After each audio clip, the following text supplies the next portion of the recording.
Hey everyone, it's Lena Howland reporting for ABC 10. I wanted to take you live right now because we are looking ahead to a very important graduation for the Stanislaus County Sheriff's Department. They are getting ready to graduate 37 police recruits.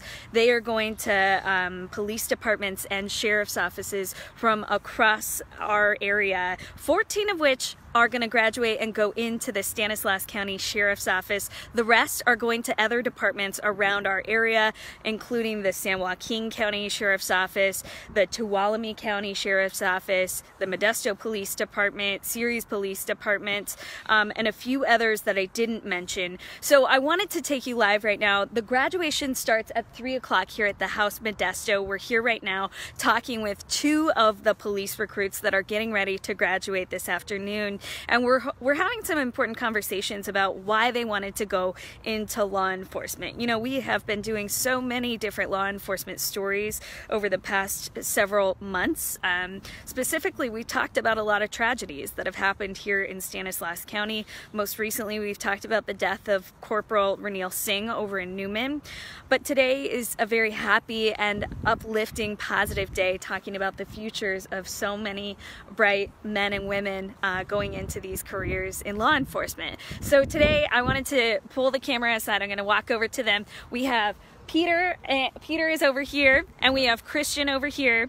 Now, Christian is actually going to the Tuolumne County Sheriff's Office. Say hello, Christian. Hi, everybody. Awesome. And then this is Peter. Hi. Peter is actually going to go over to the Stanislaus County Sheriff's Office, so he's keeping it local with us. Yes, ma'am. And today we're talking about why they wanted to become sheriff's deputies. So, Peter, I'm going to start with you and ask you that very question. Why did you want to go into this, and why did you want to come to the Stanislaus County Sheriff's Office? Big thing is I just want to serve the people of the community I've grown up in and just do my best to make it a better place. And I've grown up in this department. It's home to me, and I've got about 4.5, 5 years here as an explorer, custodial deputy, and now hopefully finishing my career off as a sheriff's deputy for this department. Wonderful. So it's home. So you've been involved with this sheriff's department for quite some time. Yes, ma'am. I have. Wow. Haven't wanted to go anywhere else. This is the only department I've been with, and this is the only department I want to work for. So finally making it to graduation all of these years later, knowing that you've always wanted this job, what does today mean to you? It means an end to a chapter of my life, but also a start in the future of the rest of my career. Oh, A big accomplishment. Wonderful. Well, we're so proud of you. Christian, I wanted to bring it back over to you. I'm going to kind of circle around to your side of things. This is Christian again. He is going to go over to the Tuolumne County Sheriff's Office. So not here locally in our viewing area, but still just as important here in the Central Valley, technically. So Christian, tell me a little bit more about why you wanted to become a police officer. Basically, my brother-in-law is a sheriff's deputy as well, and I wanted to follow in his footsteps since day one, and here I am about to graduate and become a sheriff's deputy.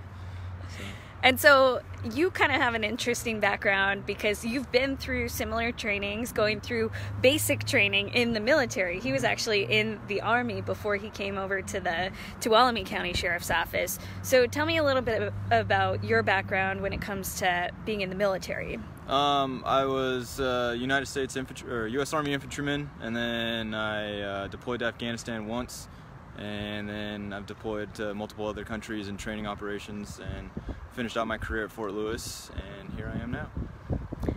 And he didn't actually say probably the most interesting part of his military career. Christian was actually a sniper in the U.S. Army, if I'm saying that correctly. Tell me just a little bit about that. I was a sniper section leader at Fort Lewis, Washington, and I trained and led 12 other snipers and did multiple training missions across the world in Thailand, Philippines, and Korea, and trained their militaries in sniper operations and tactics.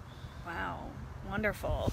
And so I know that these kind of these trainings are not easy. These 37 recruits have been going through this training for 5 months now. I think I heard the date of October 1st is when this all started. So I'm going to flip the camera around and ask you, what did you think of the training? How hard was it to go through that? Training was very hard, but it was also very rewarding. Made me a better person, and it's going to make me an all-around better deputy sheriff out there and be safe and make it home to my family every day. But definitely invaluable, and the RTOs and the rest of the academy staff did a great job, I believe. So I feel a whole lot better and more ready to be out and operating on the street. Wonderful, wonderful. And was it hard for you? Was Yes, it ma'am. difficult? I know you have that military background, Yes, but ma'am. I know these guys do not make things easy No. for anybody. No, they do not.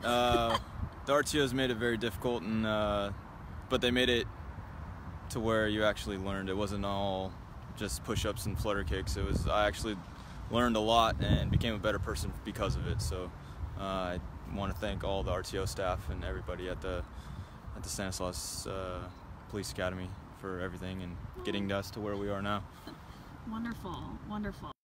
And so I'm going to flip the camera back around to me right now. One of the questions that I asked both of these gentlemen in our interview that we just got done with, that you're going to see on air at 5 and 6 on ABC 10 tonight, I asked them both kind of a tough question about what do they think about going into law enforcement right now in such a difficult time. We've had to report on multiple line of duty deaths in our area here in the Central Valley and across California, even across our country.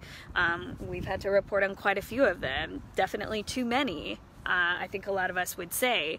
So I asked them, you know, how did that impact their decision to continue their pursuit of getting the badge and becoming sheriff's deputies? So I'll ask you that again. How did that impact your decision making? It was very eye-opening, something very also motivating as well. It's something I keep in the back of my mind every day, but it's also something that I can learn from, continue to be better. And just as my RTO stated before, when they told us that things like this can happen, you know, fall back on your training and you'll be able to be better out there and make it home to your family. Sure, absolutely. And then I know you've kind of been told that same mindset going through the military, but what do you think about that as well? I believe that the RTOs, like Rodriguez said here, that they laid it out that you will always revert back to your training, and everything that they taught us will come up when those situations happen, and you just got to do what you feel is right at the time and go from there. Absolutely. Wonderful. Okay, so I'm going to wrap things up here because these guys have to get inside of the House Modesto to their rehearsal for graduation, so I want to make sure they don't miss that.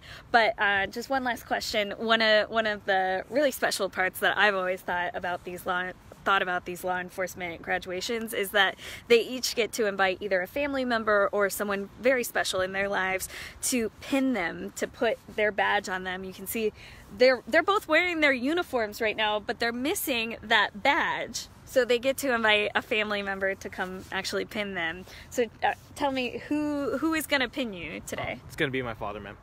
Wonderful. He helped me get to this position. He helped me get to where I am. I'm just going to give him the opportunity to do it. Wonderful. And then who's going to pin you? My wife will be pinning me today. She's basically the anchor in my life, so she's been there for me always, so she's going to be the one that does it today. Yay! Awesome! Well, perfect. Well, I will let you guys get back in there to go be a part of that rehearsal. Graduation kicks off at 3 o'clock today here at the House Modesto. We're going to have a full report on that, and we're going to hear more about what these gentlemen had to say about why they wanted to become police officers at 5 and 6 on ABC 10. So for now, reporting in Modesto, Lena Howland, ABC 10 News.